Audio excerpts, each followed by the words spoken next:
Welcome, you watching the debate with me, Shavan Sen. Ladies and gentlemen, what is it about Hindu Aastha that is always questioned, and why exactly shouldn't it really matter? Over the last few days, there has been a massive controversy over the laddus that are being distributed to the devotees of Tirupati. Questions were being raised whether at all this is now becoming simply a political vendetta. Is that the case? There is a larger question that is now being raised about whether at all it is time to free our temples from the clutches of a few, those who do not even believe in the Hindu Aastha. That's in fact our debate number one, where tonight I come to you with exclusive documents to show to you how exactly Hindu Aastha was really played with, and to benefit just a few, the political class once again to be blamed. That's our debate number one at 8 p.m. And then, ladies and gentlemen, it's the new phase of war as declared by Israel, as strikes are now being carried out, targeted strikes that are being carried out inside Lebanon. We speak to the Foreign Ministry in Israel at 8:40 this evening. And at 9 p.m, it's set back for Chief Minister of Karnataka. Siddaramaya's plea has been dismissed by the Karnataka High Court. In fact, the government brazens it out, saying that Siddaramaya is not going to step down. That's the debate at 9 p.m. with my colleague Niranjan. First up, let's take a look at the headlines we're tracking at this hour.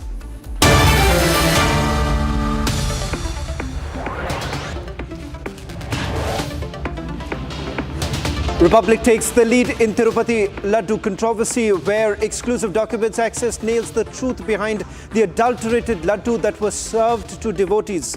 Documents show how tender conditions were tweaked to favor just one company. The question is there a quid pro quo?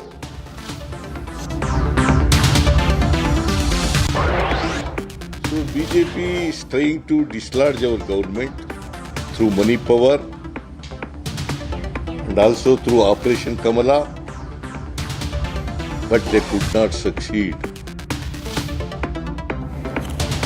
It's a big setback to Chief Minister Siddaramaya as the Karnataka High Court dismissed his petition challenging governor's approval for the investigation against him in the MUDA scam case. Unrelenting, Karnataka Chief Minister says, "Why should I resign?" Israel unleashes its most widespread wave of airstrikes against hundreds of Hezbollah targets in Lebanon, killing 558 people as the conflict between Israel and Hezbollah escalates. Displaced Israelis are at the center of military's rhetoric. We get you that big story with the first official response from Israel live on the debate at 8:40 p.m. tonight.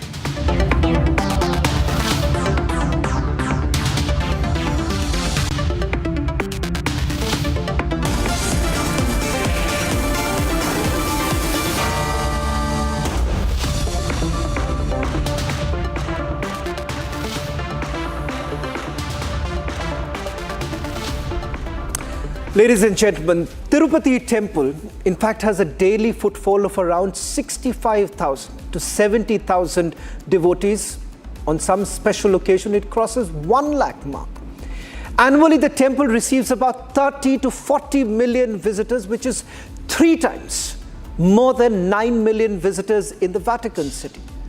But when beef tallow and lard is found in the ghee that is used to make the Tirupati Laddus, it is certainly not a case of political vendetta as alleged by the YSRCP. Some in fact have gone one step further, arguing that does it really matter, and that it is being blown out of proportion. I say yes, it matters, ladies and gentlemen, because at the heart of this entire issue is the Aastha of the Hindus. It matters to those devotees who stand in a queue for hours put together for the darshan at Tirupati. It matters because it is no random adulteration issue. In fact, just a few days ago, the Vishwa Hindu Parishad recently expressed support for temples to be out of the brunt of governmental control. A special bench dealing with Article 26 of the Constitution opined every religious denomination has the right, and the Constitution also gives a right under Article 25. It was said a total of 4 lakh temples are under government control, but not a single mosque or church. We ask why? What's with this entire selective control of religious establishments? Is it now time to free our temples from government control? When questions were essentially being raised about mosques and churches, we said that there is no case of any sort of intervention. So why shouldn't that same law be applied as far as the Hindu temples are concerned? And why is it that few essentially believe that it is part of their wokeism to raise questions when it comes to the Hindu temples? Ladies and gentlemen, let's not forget that it is at the heart of this entire issue is the Aastha of the Hindus. Every day, nearly 65,000 to 70,000 people visit the sacred Tirupati temple, with crowds peaking at around 1 lakh on some days like the annual Brahmotsavam. The go-to for millions of believers across the world with prayers and hope in their hearts. Recent allegations, fresh reports and official statements have put the spotlight on whether the Hindu faith was toyed under Jagan Reddy's regime. This has emerged as a matter of public scrutiny after Chief Minister Chandra Babu Naidu's scathing disclosures on the Tirupati Laddu.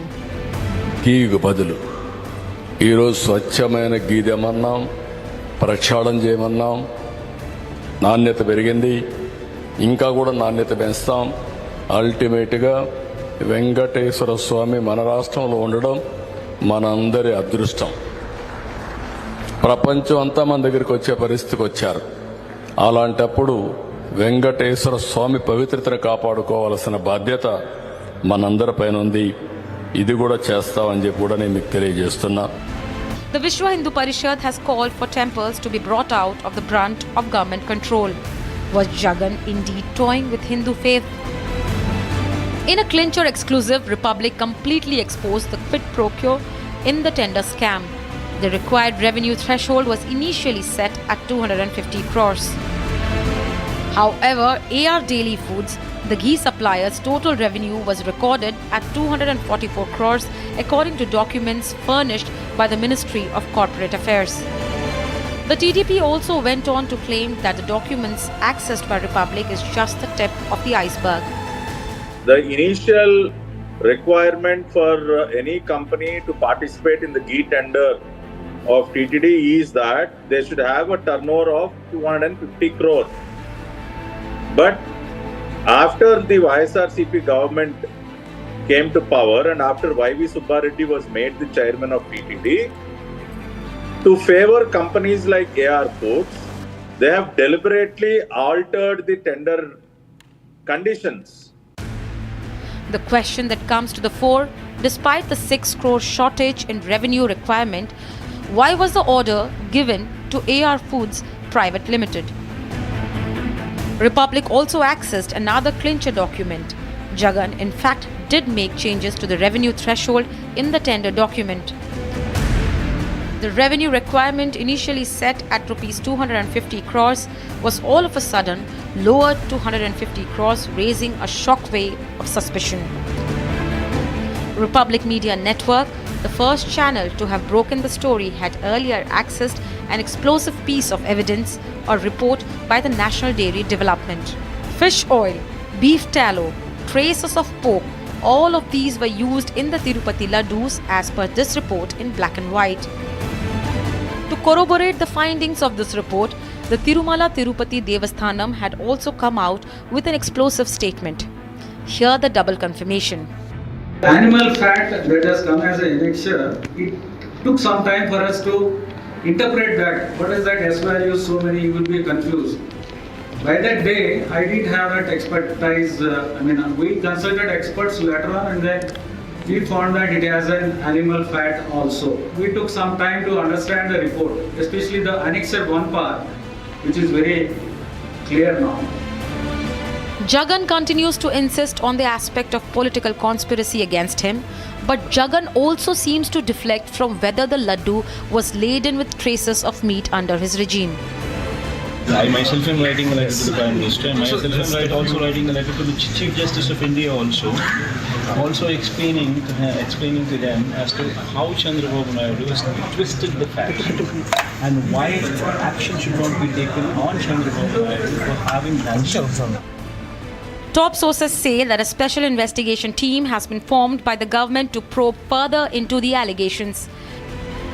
IPS officer Sarvashrestha Tripathi will be leading the team alongside Harshavardhana Raju and Gopinatha Jetty. As the demand for full disclosure to millions of devotees of the Tirupati Mandir grows, the question is, can a matter concerning divine religious faith of millions be brushed off as a political conspiracy? Was the supplier of ghee favoured? Were the regulations tampered with? Big questions yet to be answered. Let's debate.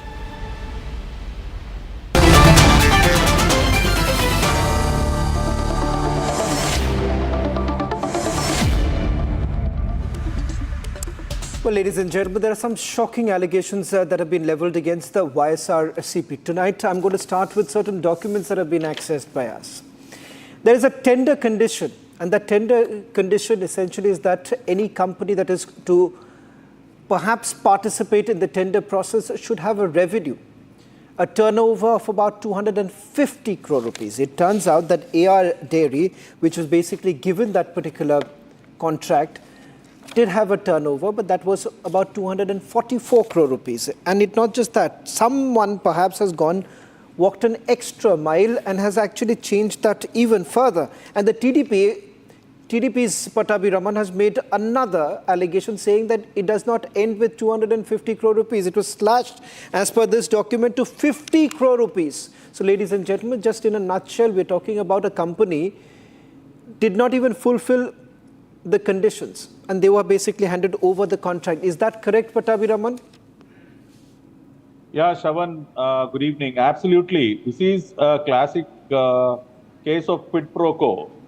I mean, you change the tender conditions to favor one company.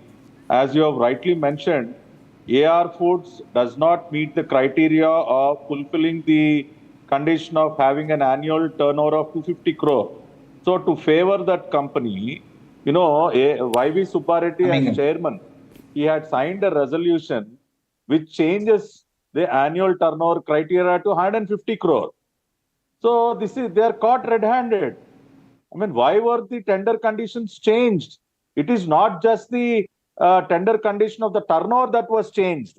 Previously, there was a condition that the company which is participating in the bid should have a minimum operational experience of 3 years.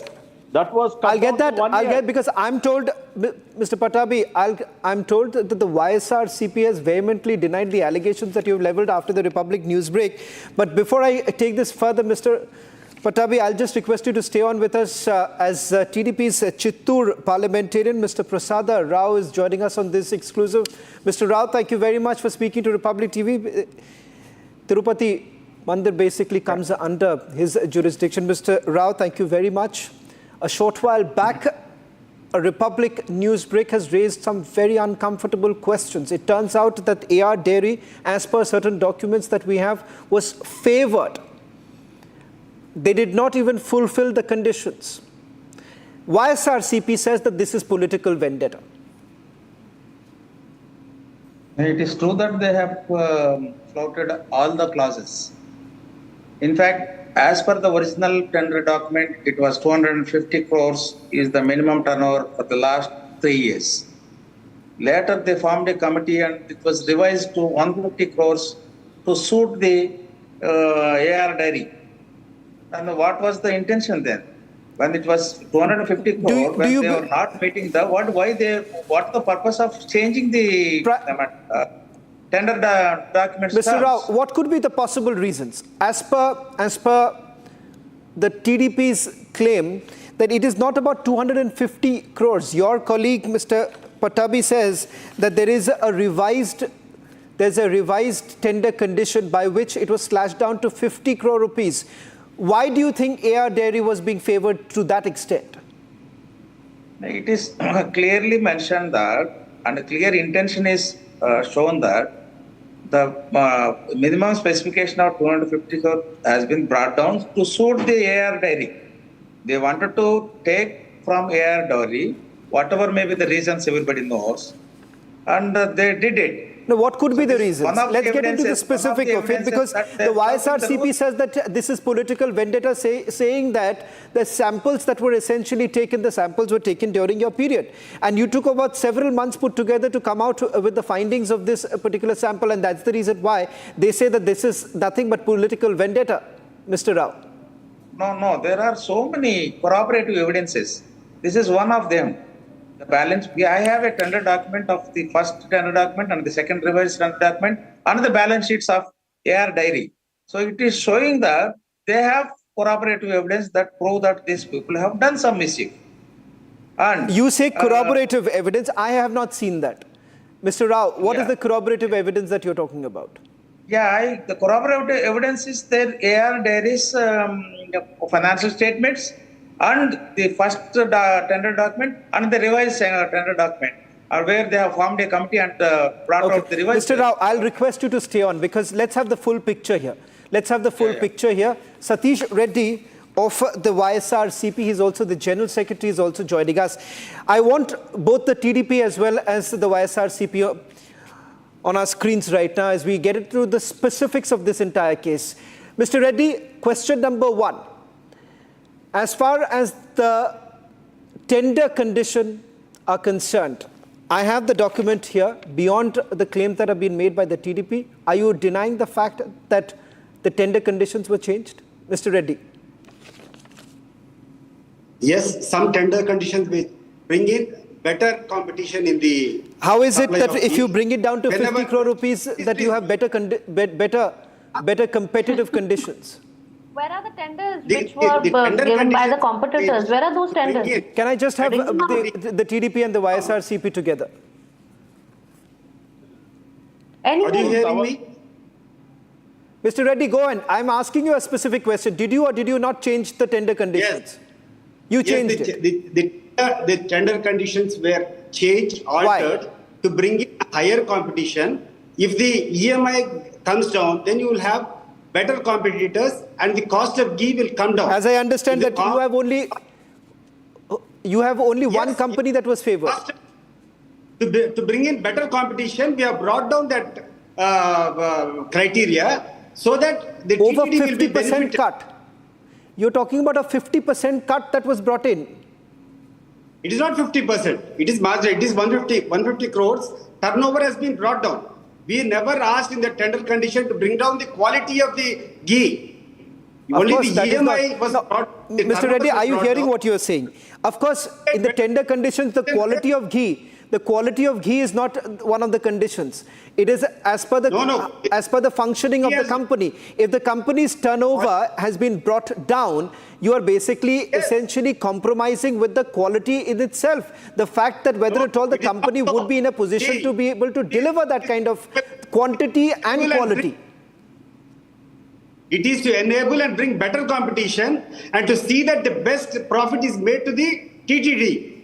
If you have better competitors, whatever money is saved, it is with the TTD. So our intention is to save and bring better competition. Mr. Rao, better competition is the argument that has been put forth. They're saying what is wrong in it. We are only doing it because we wanted more competition in this entire matter. But the question here is that, the tender has been given to AR Dairy not once, multiple times, if I'm not wrong. No, wherever there is, this is not the first time. This is not the first time. You want to bring down the turnover to invite more competition. Didn't you know that at the time of first tender? What was the difference of the period between first tender and second tender? See, first tender you have floated. When the AR Dairy has filed a tender, you found that it is not eligible. Then you have revised the tender. It is not that no. to bring the So you are aware, okay, Mr. Reddy, I'll just, before I open up the entire debate now, I'll open up the debate. But Mr. Reddy, just give me a quick answer. You are aware of the fact that AR Dairy has already carried on with the bid. You are aware of it. Secondly, you are aware of the fact that your initial tender condition was 250 crore rupees, which would essentially mean that AR does not really cut off. That means that in order to perhaps bring them into competition, you decided to bring it down. See, all this is with a malified intention. No, I'm asking you specifics. You give me the timeline. How did it happen? Because as I understand, your initial tender condition that has been brought out here was very different than the revised condition. I have both. No, kindly listen to me. Anywhere in that clause, is the quality of ghee altered? The quality of ghee is the same. Only thing is the tender qualification. If you have minimum turnover, then you will have better competition. If better competition is there, the price will come down and that will be a benefit to the TTD. So what is wrong in that? And is this the first time Mr. Patabi wants to respond. Mr. Patabi and then Mr. Patabi wants to respond. Mr. Patabi of the TDP wants to respond. What is wrong? Direct question. What is wrong, Mr. Patabi? They're saying that more revenue is going to come in. Yeah, Shavan, here today on national television, you have a confession from the YSR Congress party stating that they have changed the tender conditions. That I said. So, thank you, Mr. Satish Reddy, for confessing that you have changed. And also the second thing is it is not just the turnover. Please listen, Mr. Satish Reddy. Please listen. Thanks for confessing honestly. And the second thing is, if you are so bothered, if you are saying that you have not compromised on quality, you are saying that you have not compromised on quality, but why have you changed another condition which says 1 minute. that the suppliers should Mr. Reddy, let me just tell you one more thing. Why have You are saying your revised condition. Your revised condition. only 1 year Patabi, experience, Mr. will be Patabi, able just to hold on. supply I have one more fact here. Mr. Reddy, Yeah. you have also made another change. Condition number 21.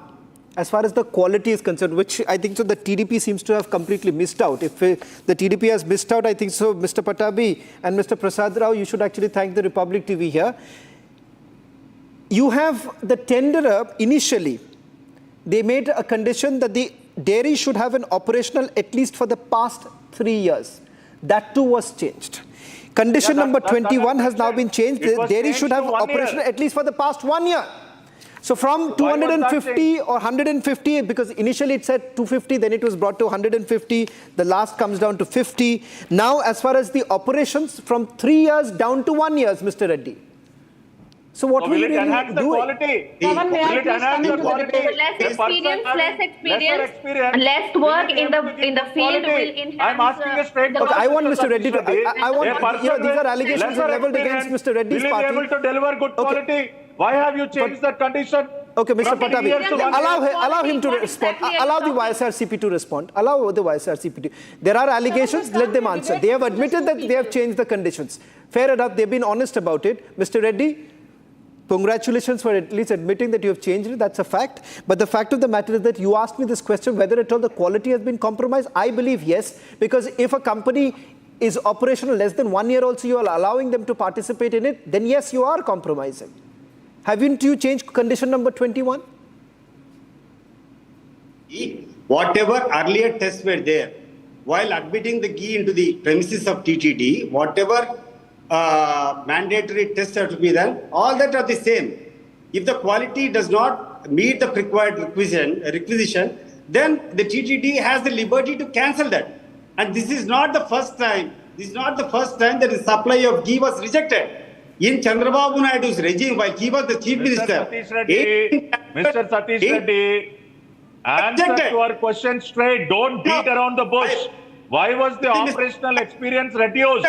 There is also one more clause which was totally removed. I'll read it for you, Satish Reddy Garu.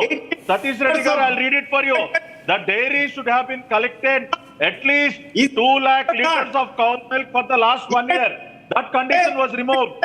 It should also have the experience of a proper why do you every day. Mr. Reddy, you'll have to also, fix your audio line.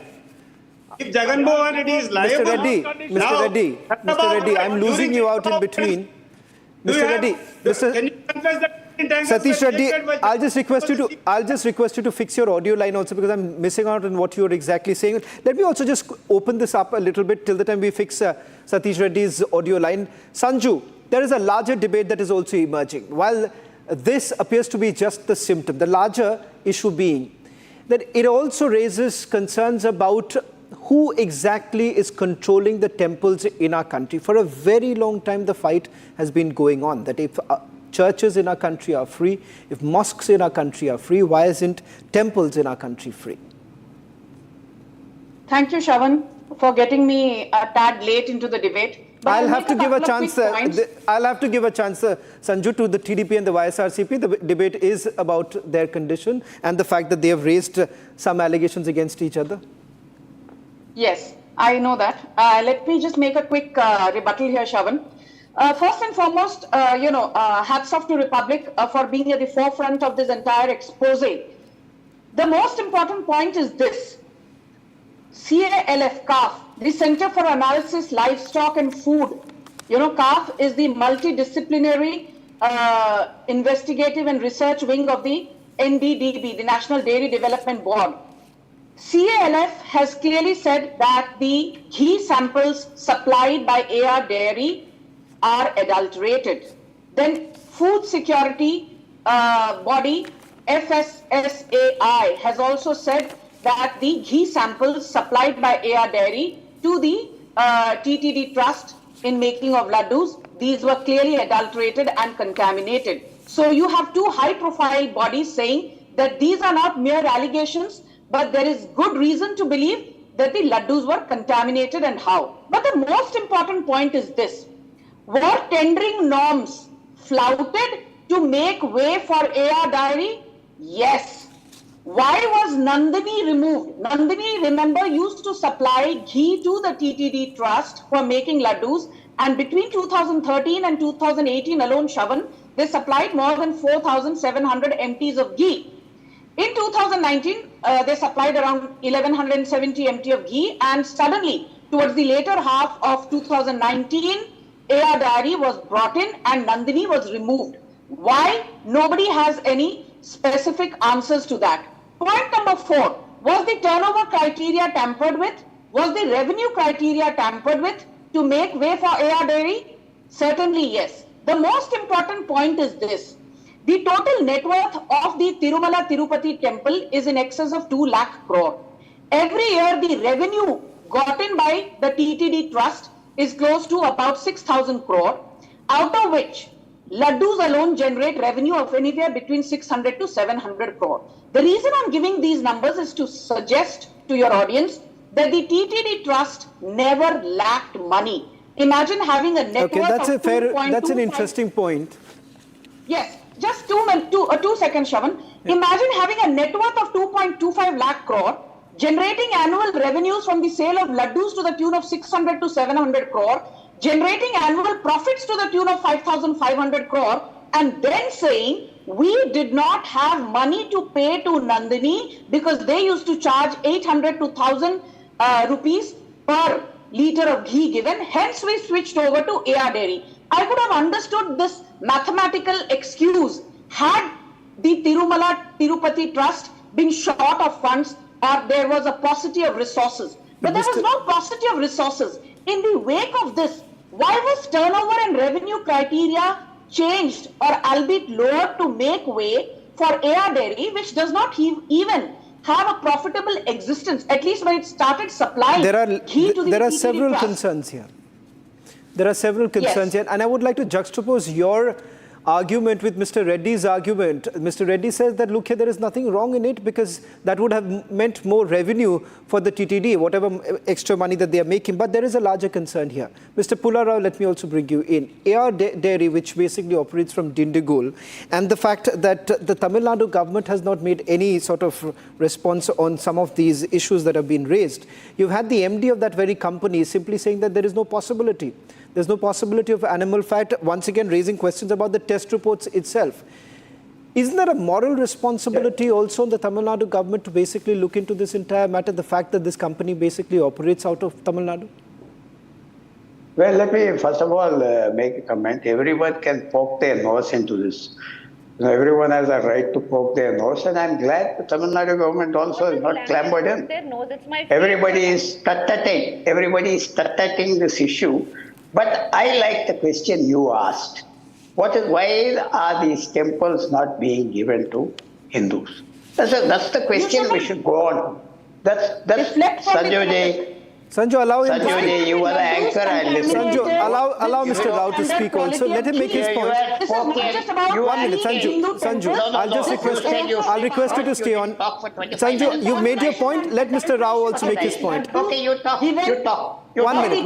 Sanju, that does not work. That does not work. Because I'm wasting my time here. I'm not going to do this. Mr. Rao, go ahead. Shravan, go ahead. Therefore, that's a very good thing you have raised.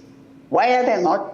It's a great occasion. Even yesterday, I had an occasion to meet and debate with Mr. Patavira, and I raised this issue. If you really want the premier temple of India, use this occasion to free Tirupatis. And you said, why are Muslims having their own setup? Christians. That's because their religions are congregational. Every Friday they must meet, every Sunday they must meet. There's a certain organization, right from Vatican to Philippines to Kerala, the Catholic Church or the Protestants, they have their setup. Same thing with Islam. They look forward to Saudi Arabia, Wahhabis, whatever. Indian government or the Andhra government or you and me, you have to develop these protocols and say if you come up and if you do this, you hand over, release the temples. When you say release the temples, and I hear constant demands from the BJP saying release the temples in Tamil Nadu, they should use the same slogan, and I mean it constructively. I don't disagree with what Mr. Patavi or the Honorable MP has said or what Mr. Satish Reddy has said. There are arguments which are going on. They don't make silent in Andhra and Telangana. This is very unfortunate. You really are interested in the Hindu religion. Hindu religion, is in difficulties. Is in difficulties because of various reasons. There are other religions which, has become a competition in the world. Who owns God or whatever. Therefore, this is an occasion. The biggest temple, forget mismanagement or corruption, whatever has gone on. I can't disagree or agree. If you're showing the path, this is a very good occasion. Of course it is. Listen, and I've been saying this. Managing it well. Sadhvi Jayabharti, just to take forward. 1 minute, Shravan, allow me 1 minute. Yeah, please go ahead. We are debating on whether allegations are correct or not. If allegations are correct, what are the corroborative evidence? Let us not bring religious thing into the discussion. One thing. Let us not regional feelings into this discussion. Better we restrict to ourselves to these allegations. Whether these allegations are correct. There is Mr. Rao, there is a larger sentiment. Please do understand, there is a larger sentiment here. This is a national. Of course it is, and hence it requires.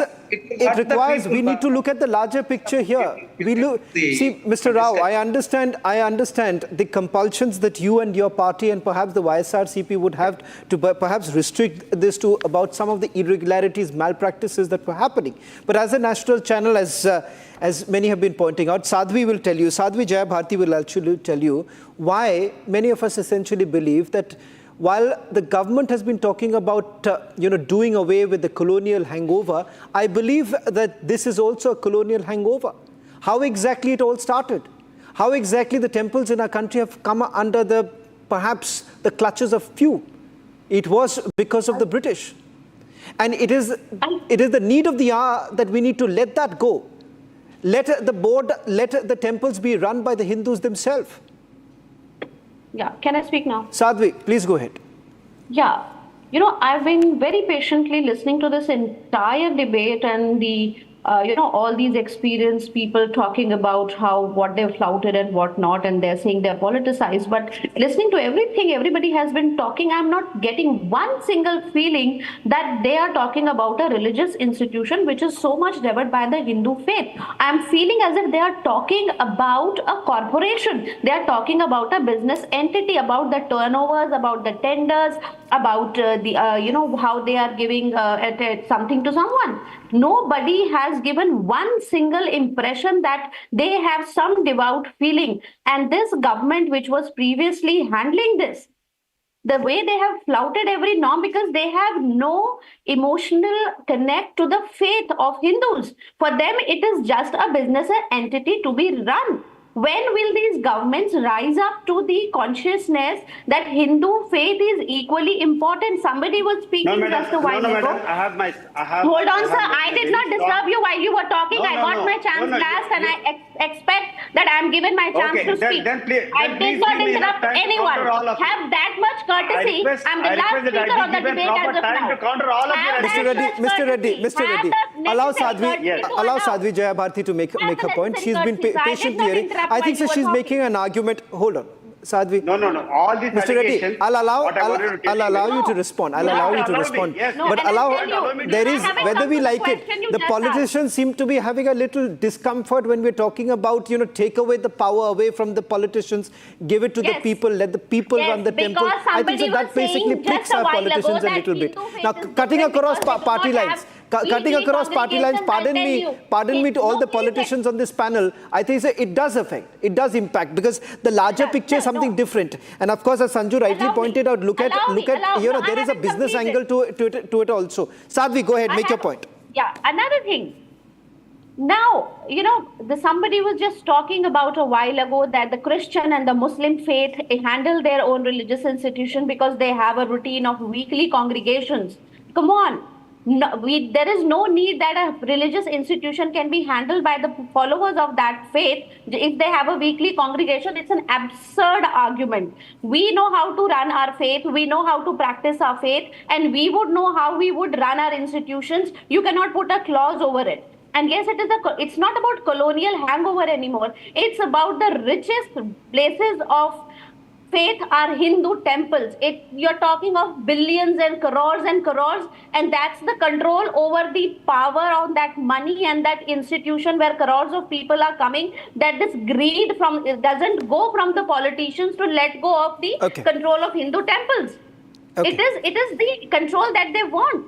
And somebody should come over, and every Hindu is waiting that, ever just before this Temple Endowment Act was passed, were not Hindus capable enough to handle their own institutions? Okay. We were, and just we are. The last word. It's just that we are not coming on the roads and raising slogans. Had it been with any other faith, and for example, take Mr. Reddy of the YSRCP wants to quickly respond. And they will be on roads and thirsty for your blood. And just because Hindus are not doing it, you're taking us for granted? Absolutely. Sanju, I'll come back to you. Mr. Reddy, make your point, and then I'll... The gentleman was talking that there was a sort of competition. You are a secular government. You have no business of running a religious institution in the name of profit. Just run it with... Absolutely. I think so. That is where Sanju will have to respond. But Mr. Reddy, make a quick point. And then I'll come to Sanju. Sanju will have to answer whether the government is not... It's not a quick point. I need a few minutes because... all this time, you had your entire tenure doing on YSR. Sadhvi, allow him to speak. And our leader. No, you have to allow me. Yes, please go ahead. Mr. Reddy, please go ahead. First of all of you have to understand one thing. Well, whenever you are procuring some material for an institution or for the government, the only process is open tender. It's a temple, sir. When you call for open tender, please listen to me, man. Call it a temple. Sadhvi Jayabharti, please allow him to make his point. Allow him to make his point. Please listen to me. I'm patient when you are talking. The most transparent way to procure any material is to float a tender, invite a tender, and get the best prices. Because no one, please listen to me, man, and be patient.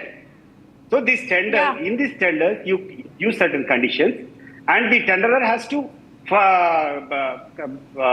he has to fit into all that conditions, and he has to supply the quality of material that we require. For that, there is a laboratory that is set up in Tirupati. They will check whether the quality is good or not, and they'll take only if the quality is good. Now, the question is this the first time that the quality of ghee has been rejected? Earlier also, Chandra Naidu was chief minister for 15 years. During his regime also, 18 tankers were rejected on the plea, on the context that they did not meet the required quality. I haven't seen a situation where one particular company has been favored in this manner. That also you have to admit, Mr. Reddy. No. Are you saying that Mr. Naidu had favored any one particular company? If that's the case, is there any evidence? This point has been cooked up by Mr. Chandra Naidu and the BJP to malign the image of Jagan. Let me get a quick response from Sanju and Patabi. Patabi, I'll come. Mr. Patabi, I'll come to you. But Sanju is waiting. One question to Mr. Reddy. Mr. Patabi, One quick question. I'll give you the chance to respond. Let's not waste time because I'm really running short of time. Sanju. Mr. Reddy, you made your point. Sanju, quickly. Give me the chance over you. Shravan, I have said this, last week also on this particular issue of the Tirumala Laddu debate, that this is not just about a business model gone awry, or about food contamination, or about adulteration of the laddus. This is about Hindu dharma. This is about our Sanatan Dharma's Aastha. This is about the fact that Lord Venkateshwara is somebody whom we revere, and this cannot be dismissed about just another food safety issue gone wrong. No, I said that. I said right at the top of the. I said this right at the top of the debate also that this is no random adulteration issue. Very quickly, one point to make. Yeah. Can you imagine, Shravan, that if there is a mosque and imagine we find out that pork is served there, or any of the dishes served in a masjid by a Maulana had pork lard or pork fat, all hell would have broken loose. But look at us Hindus. We are still so tolerant despite knowing that beef tallow was perhaps used while making these laddus. We are still having the same debate on a very sensitive issue. Sanju, I'm really running short of time. Hindus need to be lectured. Hindus don't need any ladies and gentlemen, lectures from pseudo-secularists. That's very clear. Question. Okay. But at the same time, we need to call out the bluff of the Jagan Reddy government, which flouted Mr. Patabi wants to make a quick response. In order Go to ahead. run more profit. Go ahead, Mr. Patabi, because I have a special guest coming up in a short while from now. Patabi, please go ahead. Allow me, Sanju. Yeah, one quick question. Mr. Satish Reddy, you have finalized the price of ghee from AR Foods at 319 rupees. So are you saying to the entire nation today that for 319 rupees, you want the entire nation to believe that you will get pure cow ghee? Say yes or no. Whatever they have quoted, it is subjected to the quality. The quality measures are to be taken by the TTD. Just 19 rupees, you will get pure cow ghee. At 319 rupees, you are saying you will get pure cow ghee. You want Mr. Patabi, I think so. This is a debate. This is something that requires further elaboration also. Mr. Patabi, I'll let you go because I have a guest also waiting in right now. Mr. Prasad Rao. If the quality is maintained. Okay, Satish Reddy, go ahead, make your point. Go ahead, make your point, and then I'll get in Prasad Rao. Mr. Patabi and others have to know one thing. If there is a philanthropist who wanted to supply ghee at a lesser price, what should we object for that? There are so many philanthropists. Simply he cannot say that it is a qualified intention. They are making a standard. It is not correct. See, when we are talking, it is 100% correct, sir. It is 100% correct. You should come up with valid reasons. Valid reasons. This issue has come up. This was never about profits to start with. This was always about Sanatan Dharma. But at the same time, we need to call out the bluff of those who are rampant contamination and adulteration of the Laddu Prasadam at the Tirupati temple. So while freeing Hindu temples is the larger debate, that's the larger issue, let us not forget to call out the bluff of the Jagan Reddy government. Jagan Reddy is a crypto-Christian. Jagan Reddy's uncle Y.V. Subba Reddy, who was heading the TTD trust, is a crypto-Christian. Jagan Reddy's sister Y.S. Sharmila is a crypto-Christian. Jagan Reddy's mother Vijay Amma is a crypto-Christian. Can you imagine an entire bunch of crypto Christians were running the Tirumala Trust under the aegis of Jagan Reddy? Have you ever seen a Hindu running a masjid or a mosque or a church? You will never find that. It cannot be a one. Okay, can I just have one final word? Mr. Reddy and Mr. Rao. Mr. Prasad Rao, I just want a quick question from you also. You need to clarify this. There is a possibility, as per this particular report also, Mr. Prasad Rao. Yeah. It is not final. As far as the samples are concerned, there is a possibility of false positive results under various circumstances. Now, this is what the report also makes a mention. And there is a list of about 8 issues there. So are you absolutely sure? And if you are so very sure, why don't you hand this over for a further investigation rather than sitting on it? Exactly. See, there is a allegation made regarding ghee adulteration. One thing. You give it to the Central Bureau of Investigation, let them look into it, let there be an impartial inquiry into it. Because, Mr. Rao, I think so this issue goes beyond political mudslinging. It went already beyond political. We are trying to say there is a dairy development board report, which is, valid report. And in the corroborative thing, what they did, also we are trying to say, there is a tender document that has been altered. There is a turnover that has been reduced. There is experience that has been reduced. These are all corroborative evidence. This is what we are saying. And gentlemen, I'm really running short of time. Mr. Reddy. Mr. Reddy. Final report. Okay, Mr. Reddy. Mr. Reddy. Yes, sir. Mr. Reddy. Sir, one thing what... Just one 10 thing seconds, what 10 seconds and I need to wrap up.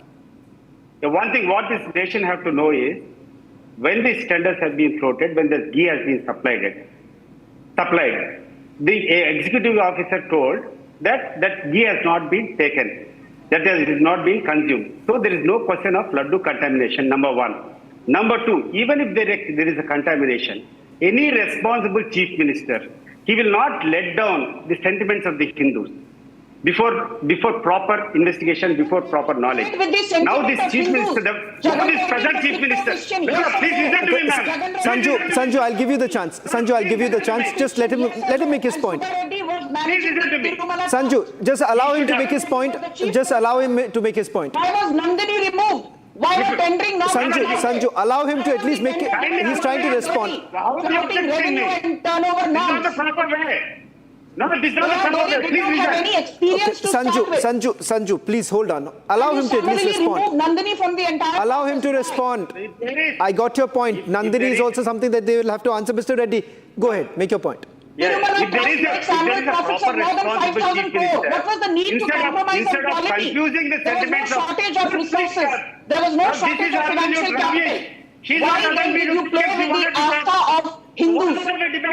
Why did you play with the Aastha of Sanatanis? When you are making the allegation, hear the reply. Without hearing the reply, how can you shout like this? Why did you deploy AR Dairy? Why did you remove Nandini? How can somebody supply ghee at the rate of 300 rupees a litre when good quality ghee comes at nothing less than 1,000 rupees a litre? Don't disturb me while I'm speaking. Please allow me to make my point. Don't disturb me while I'm speaking. If there is a Sanju, please allow him to make his point. Otherwise, we are not being able to hear him out. Quality milk. Okay, Sanju, you have made your point. Allow him to respond to your question. If there is a responsible chief minister, the first thing he would do is, he will not let down the sentiments of the Hindus by spreading such a false rumor. The first precaution is to take is, he has to see that action has to be taken on any authority who has allowed this to happen. Has he done that? 2 months of time has gone by. Jagan What is Reddy the action he has taken? Why did Super Reddy, his uncle, who mismanaged the affairs of the Tirumala Trust? Your duty is not Did Jagan Reddy blacklist AR Dairy? Okay. It is the current state government which has blacklisted AR Ladies and gentlemen, It is Union Health gentlemen, thank you very much. I'm ending this here because we're getting in some more breaking news. Sanju and Mr. Reddy, thank you very much. I need to wrap this up. We're getting in some more breaking news now coming in. We'll be shifting our focus onto what's really happening currently in Lebanon, as Israel has unleashed its most widespread wave of airstrikes against hundreds of Hezbollah targets in Lebanon, killing about 558 people. Israel has now called this the new phase of war. Joining us on the broadcast is the IDF's Colonel Oliver. Colonel Oliver, thank you very much for speaking to Republic TV. Let me straight away begin by asking you, your government says that this is a new phase of the war that has begun. You believe that the focus should now be shifted from Gaza to Lebanon. Could you please elaborate?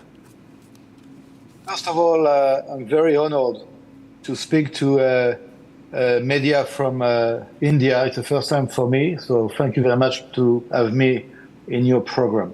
It's very important. I want just, if I may, a little bit to give you the general context. On the 7th of October, last year, we have been attacked by Hamas terrorist group who perpetrated a massacre in Israel. 1,200 people have been killed, women have been raped, and then we had to start the war against Hamas in the Gaza Strip.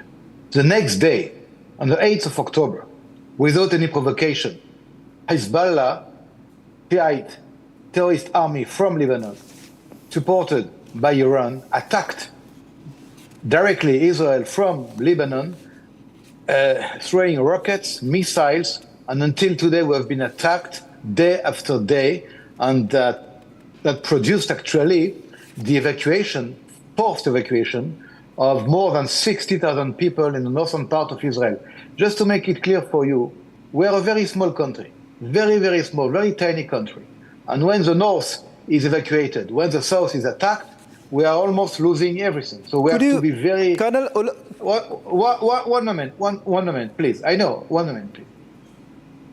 During this year, we hoped that with political and diplomatic means, it could be possible to find a solution, an arrangement with Lebanon.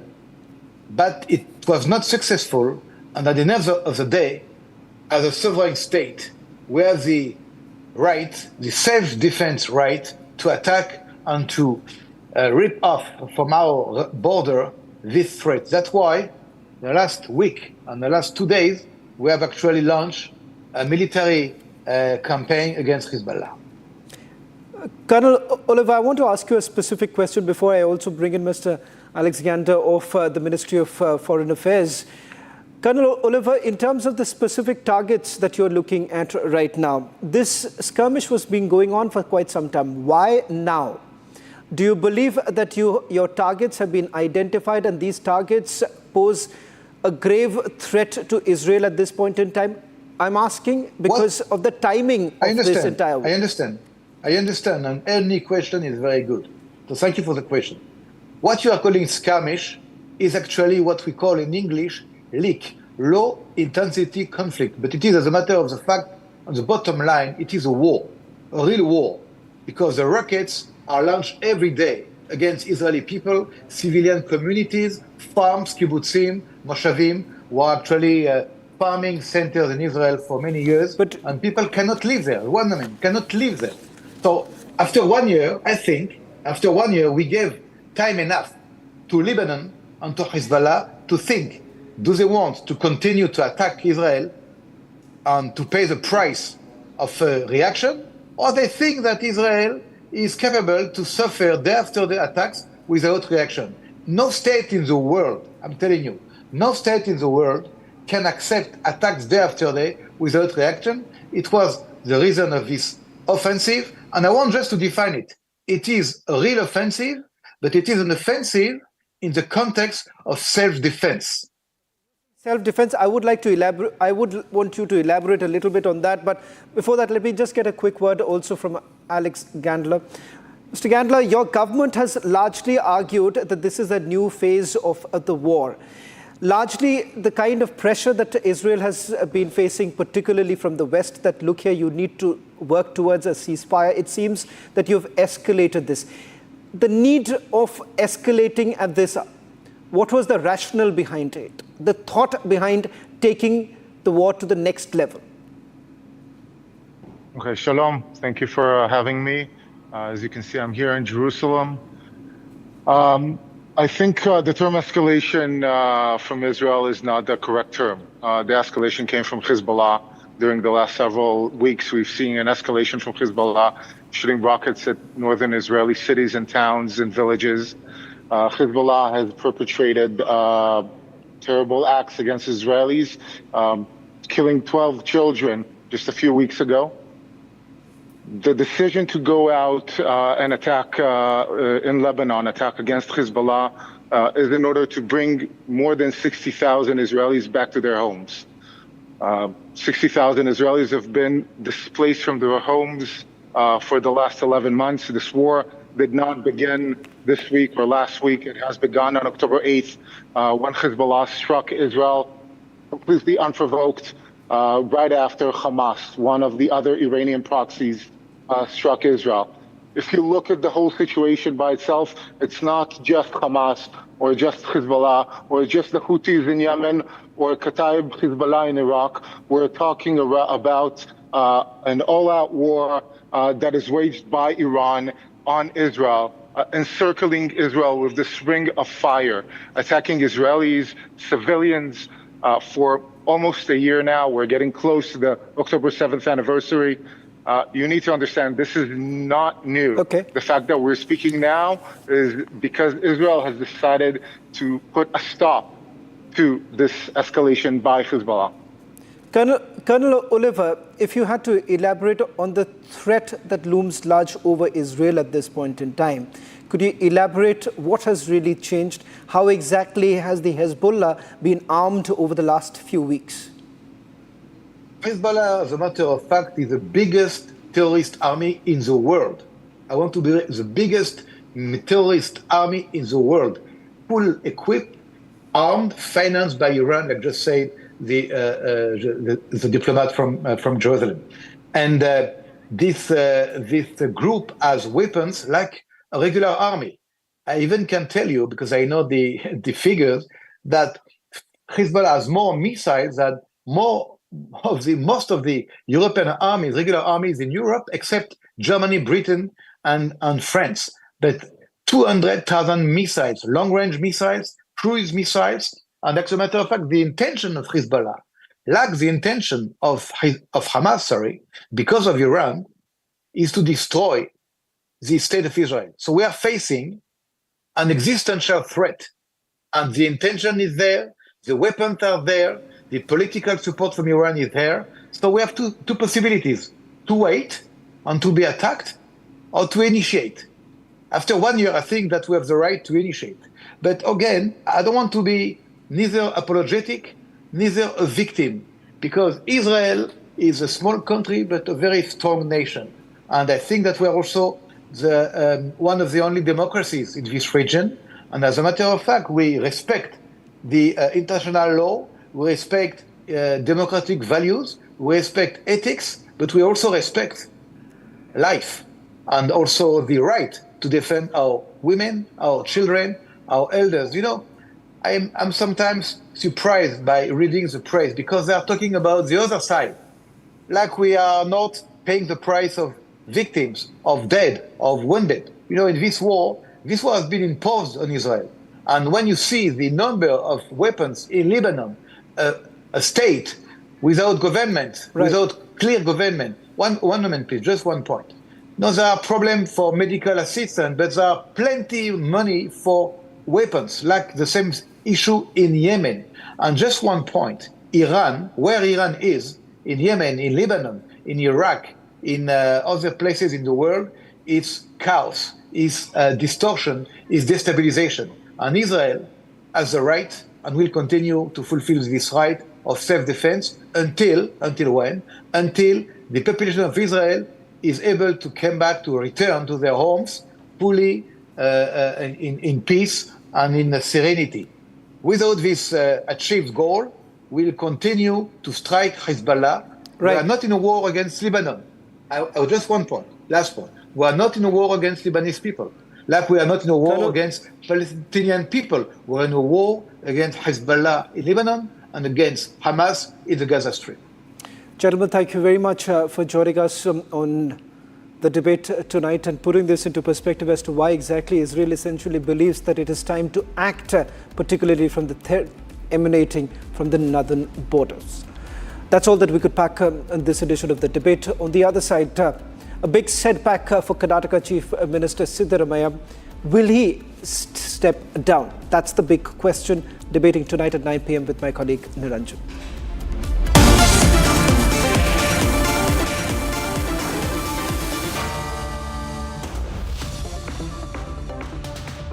"13,000 placements last year. At Amity, we are committed to nurturing passionate, hardworking and proactive professionals.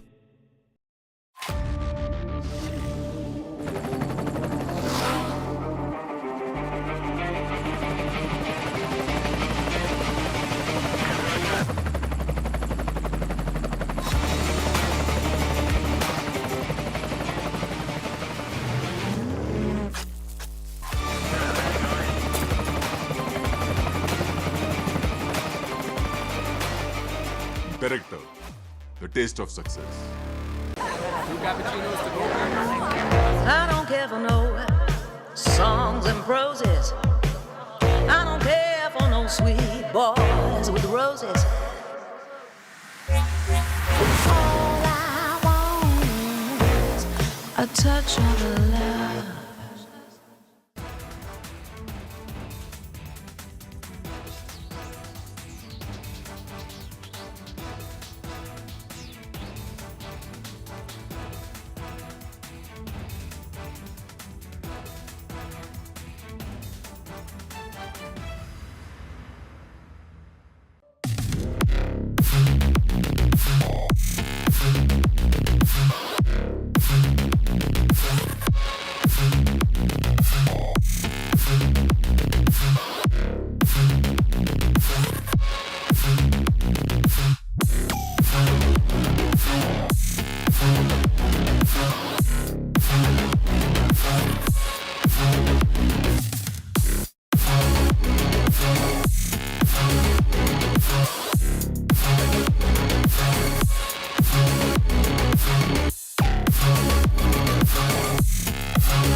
From the Republic Media Network headquarters, it's time for the debate.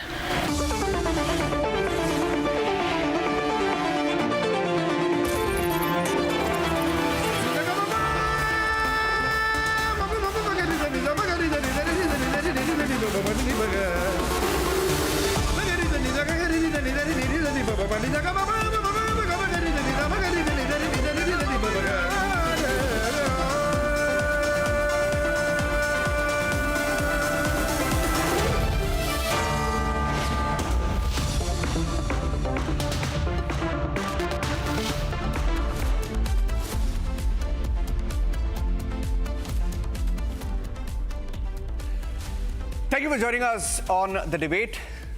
Arnab will be back soon. My name is Niranjan and I'm filling in for Arnab Goswami.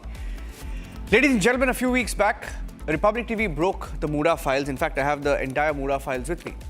It runs into roughly about 300 to 400 pages. A 24-year document trail that we broke, document by document, more detailed on Republic Kannada, but we broke the clincher here on Republic TV with Arnab asking 10 questions to Siddaramaiah. This was about 3 to 4 weeks back. Siddaramaiah went to court challenging the fact that the governor had given him sanction to be prosecuted. He challenged the investigation, but he's received a jolt. He will have to be investigated. Why would a sitting chief minister be wary about an investigation? And now that he will be investigated, can he remain the chief minister?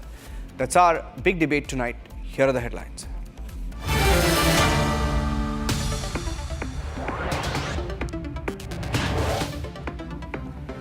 Siddaramaiah will be investigated. He cannot block the investigation. The MUDA scam is back to haunt him.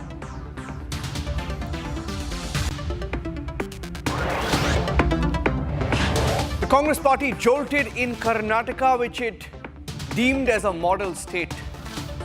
Will Siddaramaiah now resign after the jolt from the High Court?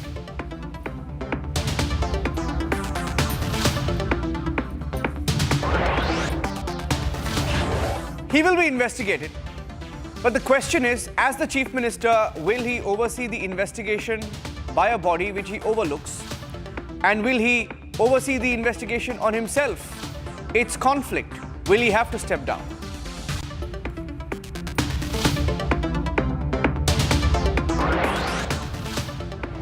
Tirupati Laddu controversy gets bigger. Republic TV accesses key documents that shows tender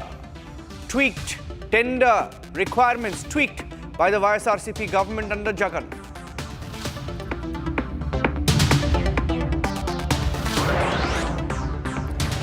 Situation tense as Israel bombards Lebanon. Over 600 killed in the bombing so far.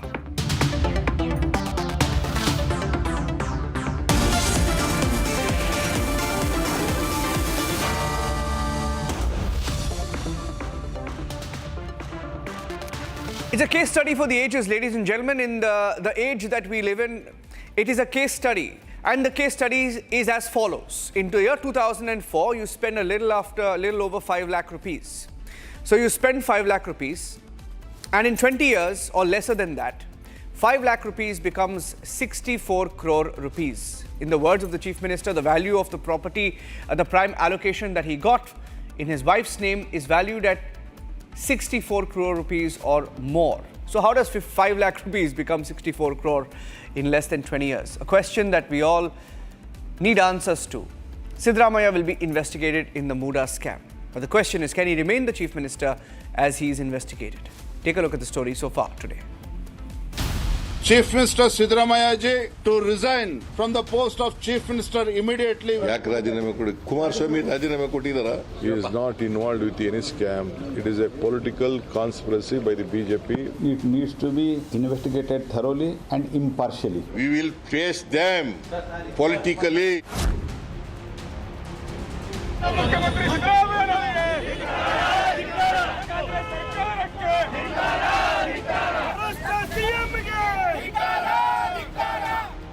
In the biggest legal blow yet for Chief Minister Siddaramaiah, the Karnataka High Court has rejected Chief Minister's plea upholding Governor's sanction for prosecution against him in the explosive MUDA scam.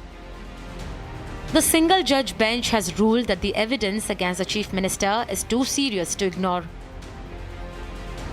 The court said that there is enough material in the public domain demanding a full-scale investigation into the alleged multi-crore land allotment scam. The verdict comes after a major expose by your channel unraveling a decade-long paper trail showing how Siddaramaiah and his kin secured sweetheart deals in the alleged MUDA scam. The story starts in 1992 when a preliminary notification is made public to notify land. That's where the story begins. Siddaramaiah is nowhere in the picture.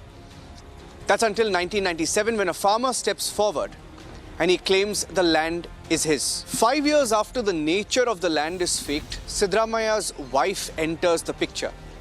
She simply gifted the land, and they even lie about the nature of the land, calling it agricultural land. And this is at a time when there's a paper trail being created calling it agricultural land, while on the ground, the land in question has been developed and sold already as plots.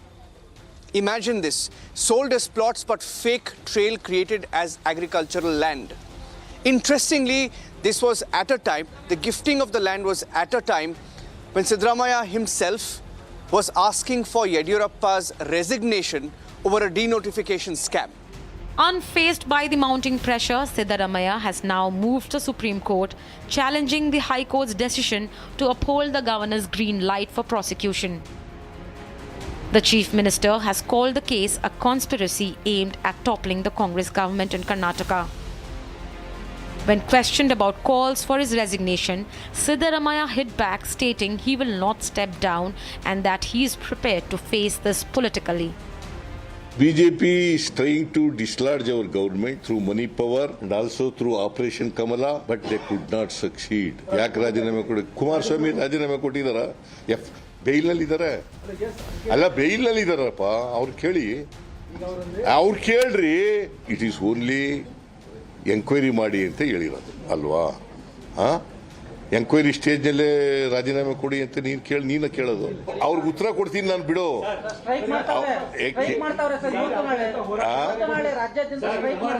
ಮಾಡ್ಲಿ, we will face them politically. Meanwhile, the BJP has pounced on the opportunity, going all out against the Siddaramaiah government following the High Court's verdict. The party has intensified its demand for the Chief Minister's resignation. The BJP, turning up the heat, has demanded not just Siddaramaiah's immediate resignation, but a full-blown CBI investigation into the alleged scam. Today, the respected High Court has clearly said in its verdict that the governor's action was clearly as per the law. So the High Court judgment clearly indicates the prima facie the Chief Minister and its family are involved in this corruption scam, and we as the Bharatiya Janata Party, we have been demanding the resignation of the Chief Minister from last 2 months in the same MUDA scam. The MUDA is always involved in such scams. It needs to be investigated thoroughly and impartially. To conduct the investigation impartially, Siddaramaiah needs to be resigned. Chief ministers across opposition-ruled states have bowed to the law, stepping down while under probe. But Siddaramaiah seems to be clinging to power. Kejriwal resigned after securing bail in the liquor scam. Hemant Soren stepped down over a land scam and returned post-bail. Now, after losing his legal battle in court, the BJP is demanding that Siddaramaiah must follow suit, vacate the Chief Minister's seat and allow a free, uncompromised investigation into the alleged MUDA scam.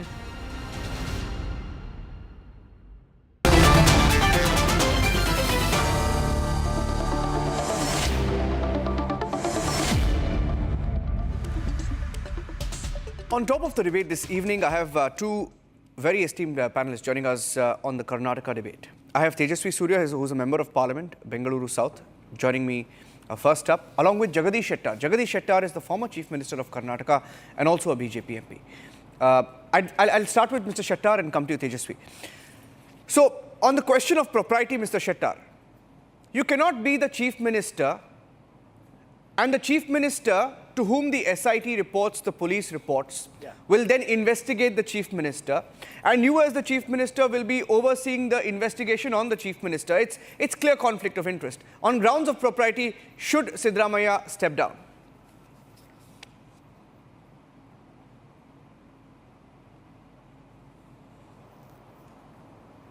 Here, when they alleged so many things, when Honorable Governor has given prosecution sanction, at that time they criticized a lot of things against the Honorable Governor. And apart from that, they criticized politically against the BJP and central government also. Now, they challenged the order of the Honorable Governor before the High Court of the Karnataka, and now after a long hearing, even senior counsels from the Delhi, they also argued a lot of things in favor of the Siddaramaiah. After all arguments, now Honorable High Court has given the verdict and upheld the whatever the order passed by the Honorable Governor. Being as an advocate, practicing advocate, Siddaramaiah ought to know the basic laws, basic rules of the judiciary. When there is a clear-cut case, even in the observation of the High Court judgment, that a prima facie case is proved when allegations against Siddaramaiah regarding a MUDA scheme, he is talking everything except MUDA case. If you see in the assembly, when the adjournment motion put up by the BJP, he has not at all given opportunity to hearing to allow the debate in the assembly. He has not answered, and the next day he called the press conference. He gives all the answers in the press conference. It is the attitude of the Chief Minister Siddaramaiah. Because of this attitude, and there is a verdict, there is a judgment from the Honorable High Court then when investigation is going on, when a complaint is going to appear before the representatives court, and court will definitely ask the investigation authorities to start the investigation. Then the investigation authority, once it started, they have to file the FIR against the chief minister. Yeah. And who are the authority officers? They are working under the chief minister. How Yes. independently, impartially they can investigate. So Exactly. only the need of the hour is Siddaramaiah has to resign for this post and allow the investigation officers to impartially investigate it. Absolutely. Point taken. Tejasvi, you're a lawyer, and Mr. Shettar made a point that Siddaramaiah himself, being a lawyer, has made very fundamental mistakes, legal mistakes in this particular case. Now, the court has said, and I have a summary of the findings mentioned in the court order, and I quote, the court says, facts narrated in the petition would undoubtedly require an investigation in the teeth of the fact that the beneficiary of all these acts is not anybody outside, but the wife of the petitioner. I'm not getting into the facts of the case. We know a scam is a scam is a scam. But how damaging is this for the Congress party? Tejasvi.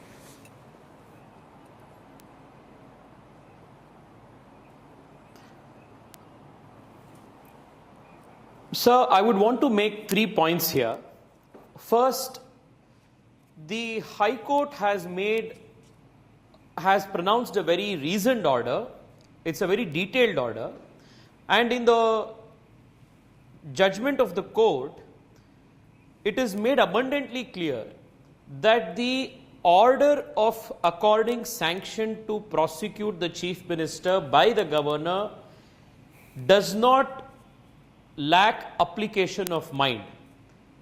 But the court goes a step further and says that this is a case of abundant application of mind. So the fact that the campaign or the propaganda that the Congress and the Chief Minister's circles did, that the governor has hastily passed this order without due application of mind, has been rejected at the threshold by the court. Second, the court also makes a very important observation regarding the complicity of the Chief Minister and his family members in the alleged irregularities and the alleged scam. He says the Chief Minister cannot run shy from investigation because the allegations are serious and the allegations concern his immediate family.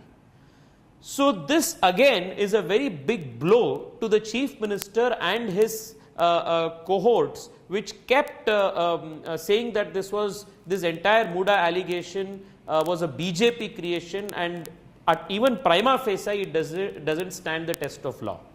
The third point is, you already mentioned this earlier.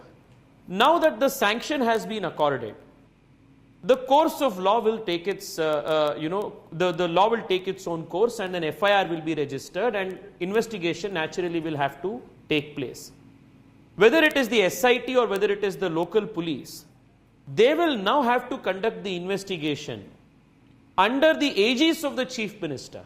They will have to report the investigating findings to the Chief Minister himself. Natural justice, fairness demands that you cannot be having investigating agencies that report to you investigate a crime that you are culpable for.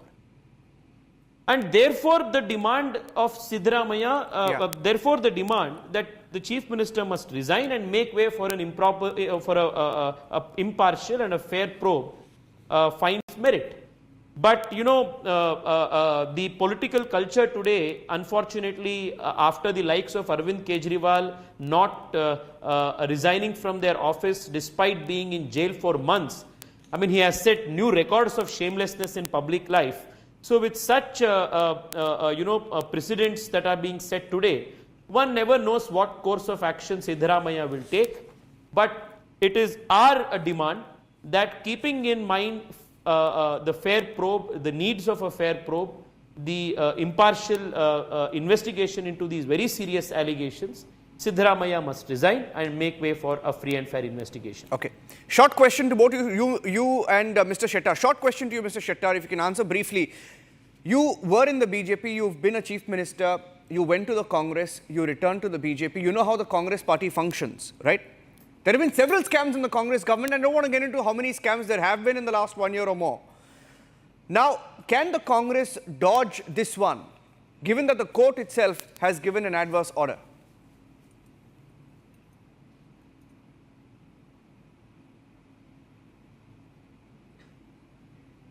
Definitely, Congress is a national party and they have to face in the national level.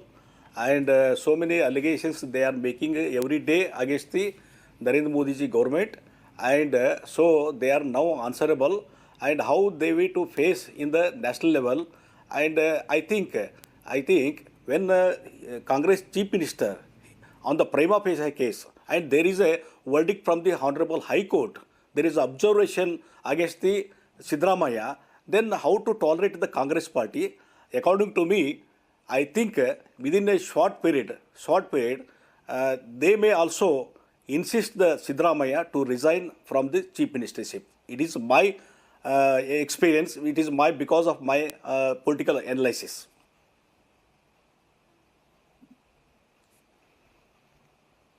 Goswami, they were front runners, and now already in the last 1 month we've seen on Republic Kannada there are at least 7-8 people who've come forward and said, I want to be the chief minister. Some saying I deserve to be the chief minister. Some saying I have the qualifications to be the chief minister.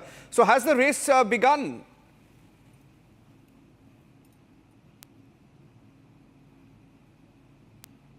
Tejasvi. Definitely, race already started. Tejasvi, to Tejasvi, sir. We see so if many Tejasvi can take that, 10 leaders, second line leaders already started. Yeah. If CM, please. Yeah, Tejasvi. Sir, the race was always there. Started. The race was there even before the election started. So many people, so many leaders. Yeah, there's a little bit of a delay, sir. Mr. Shettar, there's a little bit of a delay. So I'm just, with your permission, asking Tejasvi to continue. Yes. Sir, the race was always there. The race started even before the Congress party went to elections. There was a race on who is going to be the chief minister face of the Congress party. In fact, if you will ask the confidants of the chief minister, they will tell you that most of the documents regarding the MUDA scam came out thanks to the deputy chief minister's blessings. So, you never know the kind of internal politics that is going on.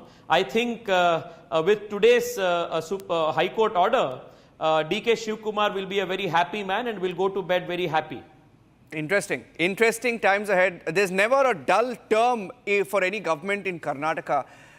Interesting to see if this government lasts its full term. Let's see. Tejasvi Surya and Jagadish Shettar, thank you for joining us on top of the debate. I'm going across straight to our panel. Surabhi Hodigare, BJP spokesperson, joining us live from Karnataka.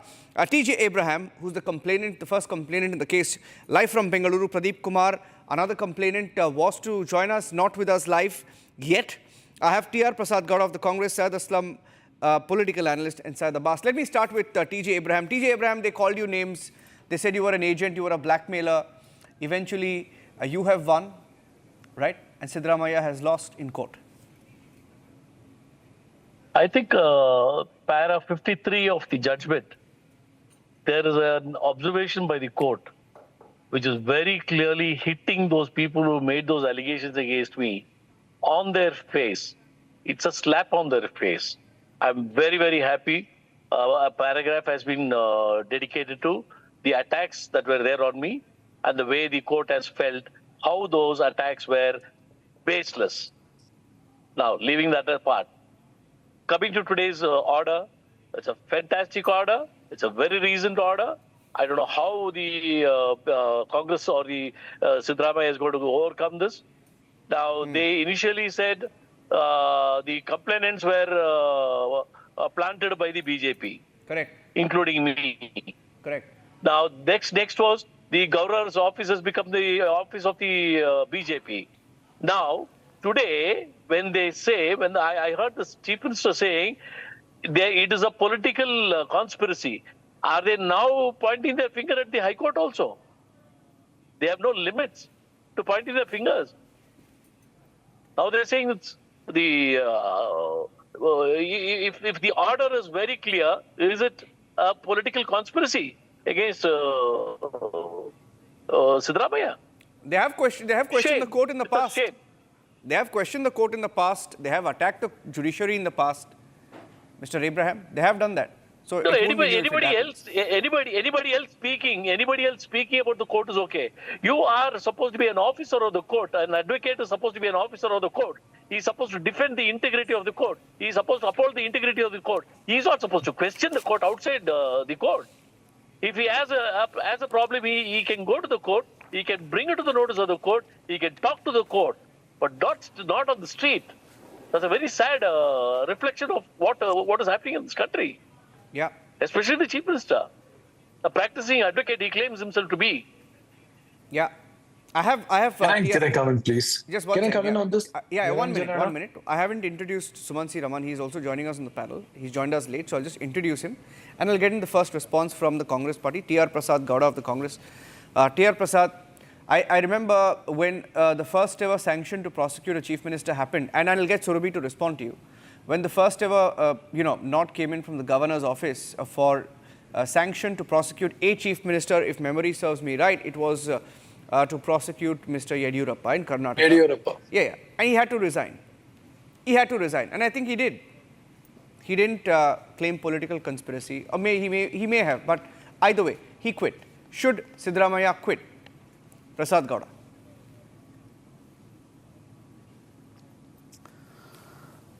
That Yediyurappa case is different.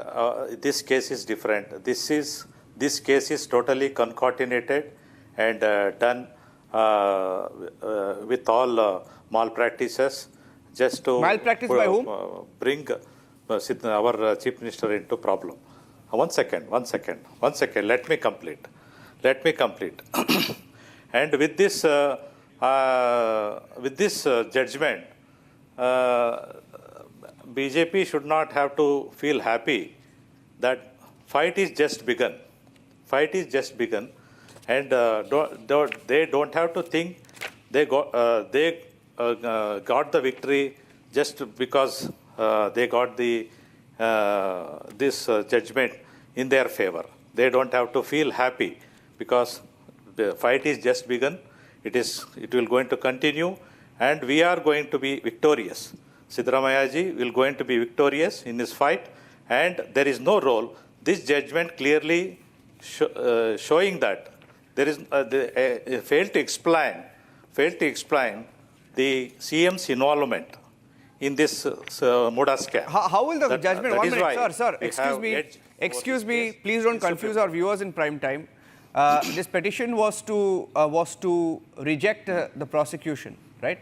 It was not on the investigation has not been done. So how can you prove guilt without that? Surabhi Hodigere, there's an attempt to obfuscate now, clearly. Niranjan, the Congress party has joined the Siddaramaiah investigation team in allowing for clean chits to come out on the chief minister even before investigation. They call it a political conspiracy, but the political yes-manery that the Congress is now indulging in is a failure of the state, failure for the state. So we are happy today not because of a political point, definitely not. We are happy today because the people of Karnataka are seeing the true nature of the Congress party, which has constantly, always questioned institutions for their own personal gain. The whitener ink, sir, has run out. There are no more redos available to you. This is laying bare the fact that the chief minister, who has claimed that in his entire political career, I have not had any black mark, today is running from temple to temple because there is definitely that sense of guilt. Please do not spread misinformation. Priyank Karge, the fact checker in chief, I'm sure will come to your rescue. There is no pronouncement of guilt or innocence in this court order. This court order only quashes the petition to stop any investigation. If the Honorable Chief Minister is so sure that he has not done anything wrong in the MUDA scam, why not go in for investigation? Why not go for fair inquiry? When our Honorable ex-Chief Minister Yediyurappa ji was being questioned and was in the same situation, it was not a different case. It was a very similar situation. where the sitting chief minister was under investigation, was to be inquired, and the CM said, then CM said, I'm going to step down so there is no conflict of interest. Does Mr. Sidramaiah have the moral authority that he has been so, casually proclaiming about? Does he have the authority or not to step down and let there be a fair investigation? I just want to make one point and I will end. Niranjan, there has been another case that Sidramaiah investigation team, SIT, has been formed, the Valmiki case, where 187 crores has gone for election spending outside of Karnataka. In this case, although Chandrasekhar, the person who committed unfortunate suicide, has named the minister and said that he was responsible, the minister's name is not there in the SIT charge sheet. How can you expect a fair investigation by those who are reporting to this administration if this chief minister continues to be in the position of power, whether it's an investigation agency within the state or outside? How can you expect there to be a fair investigation? The investigation has to be non-biased, and if there is a conflict of interest, the CM must resign. That is our complete, view on this. Yeah. I'll just bring TJ Abraham and then I'll get in the other panelists as well. TJ, one question to you. I mean, I've never seen a case, for example, the chief minister's wife was eligible maybe for 4 sites or something like that, but she gets 14 sites, right? And the most bizarre aspect is in one of the I'll let you explain that. She was not eligible for anything. Anything. Okay, she was not. Let it be made very clear. Correct. Their family came into the picture in 2004. Yeah. And according to Mrs. Sidramaiah's wife, yeah, in 2014, the first letter that she wrote to MUDA, yeah, in 2021, the second letter she wrote to MUDA, claiming compensation. Both those letters are loud and clear that MUDA had already taken possession in 2001. Then where were these people in 2001? No, my question to you was, why did they use a whitener? Why is it that in a letter that the chief minister's wife has written, a key line has been erased using a whitener? Who does that on government documents? Should that also be investigated? How did the document? No, now you go a step further. How did the document, which is supposed to be in the custody of MUDA, come to the possession of Mr. Sidramaiah for him to show the torch and show what is under the whitener? How did he get the original document in his hand? It is not supposed to be in his custody. It is supposed to be in the custody of MUDA. Yeah. Who gave it to him? Yeah, Syed Aslam is raising his hand. Yes, Syed Aslam. Even Arvind Kejriwal has resigned. Arvind Kejriwal has also resigned. Yeah. He is also let go of the chair and has given it to Atishi because he figured at some point you can't escape from the law, right? It's embarrassing. So got the point. Niranjan, 3 important points which I want to highlight here. Now, it's absolutely laughable if BJP is sitting on the throne of corruption, they talk about corruption cases against Sidramaiah. Now, the phenomenon of washing machine has continued across the country, across all the parties. Anybody who joins the BJP, a corrupt leader, a super corrupt leader, whether it can be Ajit Pawar, whether it can be Hemant Biswa Sarma, or it could be Suvendu Adhikari, or any other.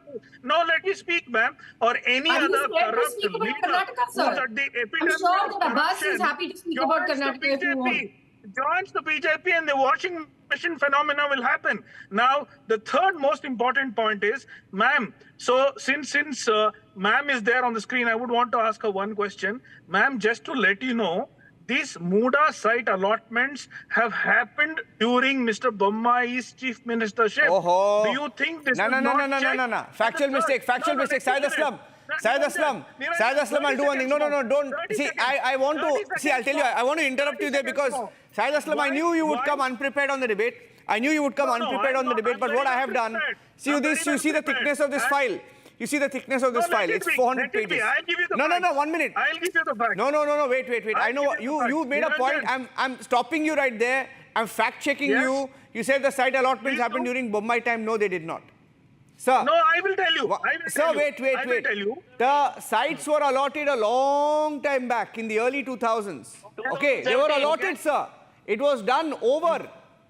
I'll tell you who allotted the sites to themselves. I'll come to that. Yes, please stand. The chief minister's son An MLA back then, also a member of MUDA, was in the meetings where all these politicians got together and decided to give themselves prime properties. Niranjan, Fact or fiction, Mr. Niranjan, Abraham? information. Fact or fiction, Mr. Niranjan, Abraham? just for I have a letter. Meetings. I have the minutes of that meeting. Two crucial meetings. I have Two minutes of the crucial meeting. meetings. No, you can't get away. Don't lie. Don't lie. Syed Aslam, I told you. I told you.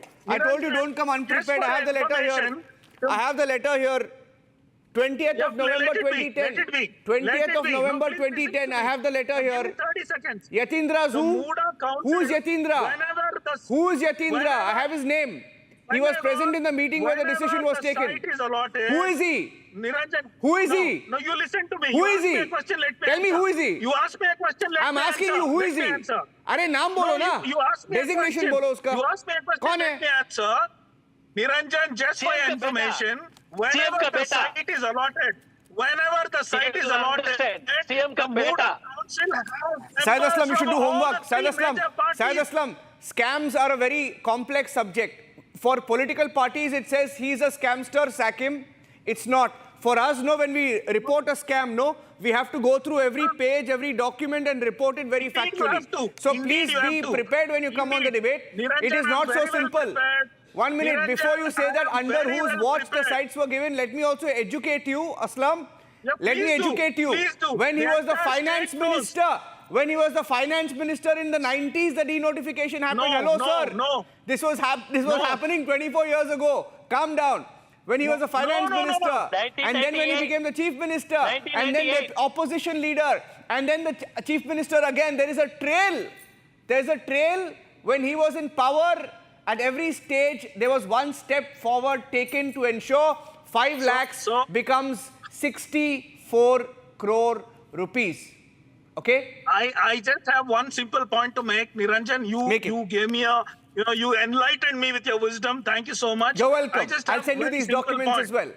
I just have a simple point. Whenever the allotments are done, let me tell you, all the MUDA council includes members from all the 3 parties. Let us not forget the fact. I know, I said that.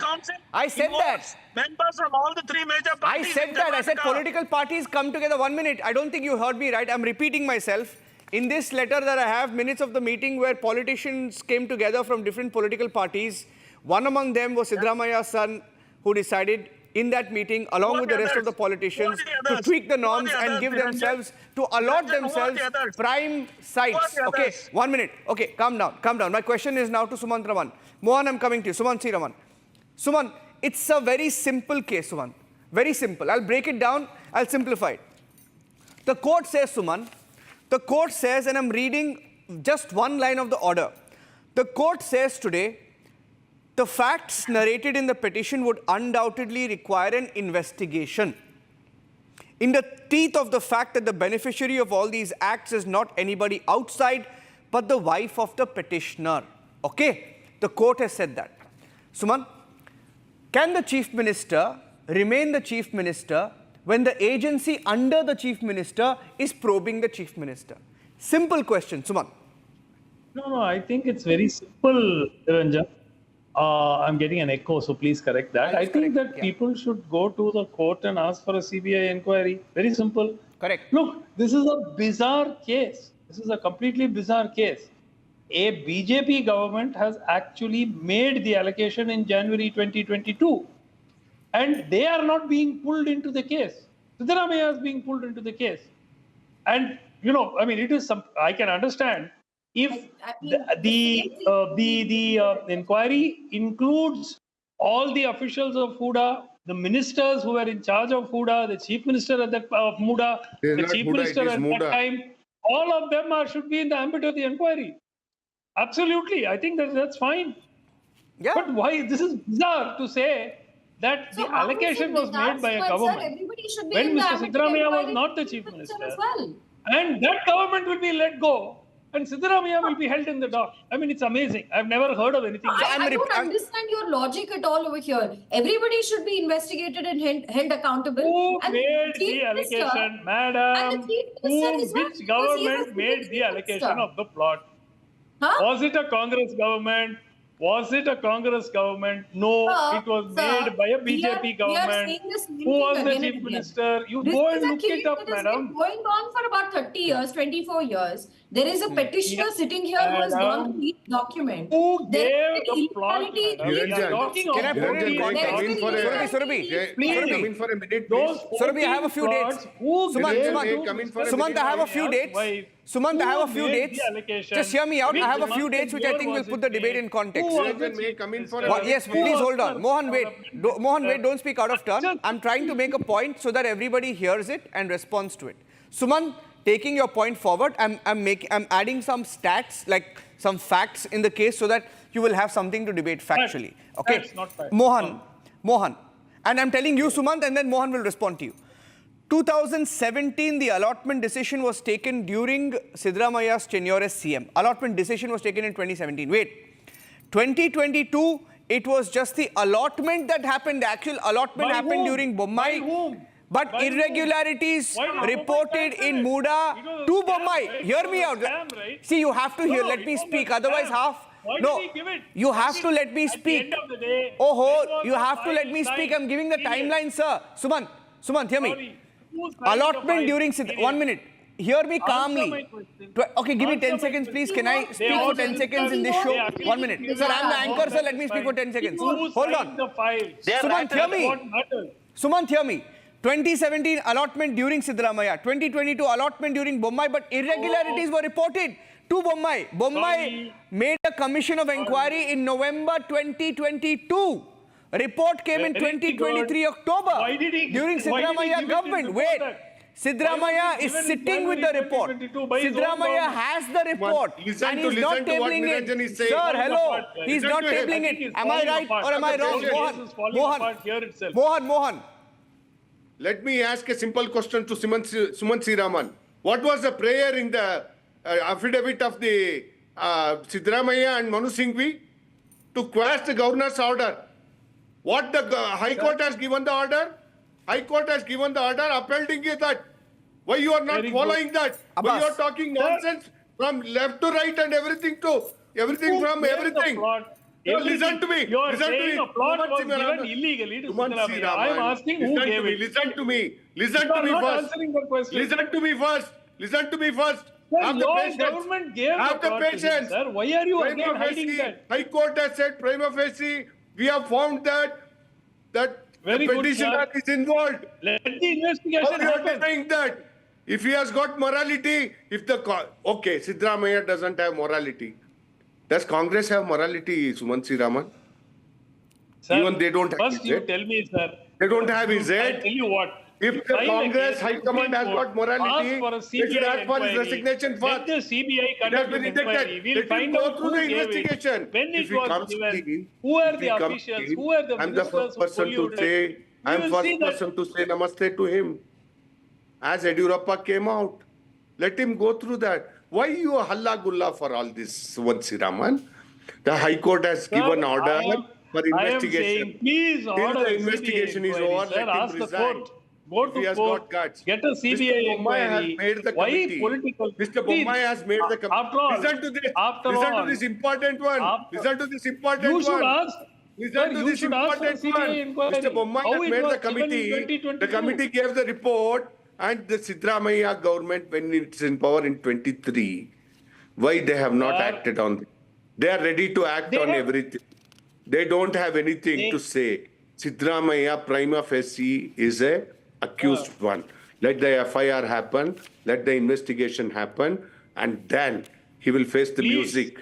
I want to 1 minute. But he has a point. Sumant, 1 minute. Sumant has a point. Sumant, 1 minute. Sumant has a point. Mohan, wait. Sumant has a point because I believe that there are people from different political parties who have benefited. Okay, I believe there could be a case where people from different political parties have benefited.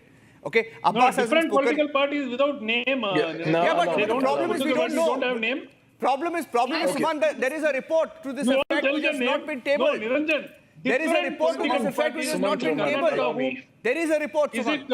There is a report. I want to get Abbas on that. There is a report. Why don't you table the report and go for an investigation? Sumant Sriraman. Abbas, and then I'm getting Surabhi back.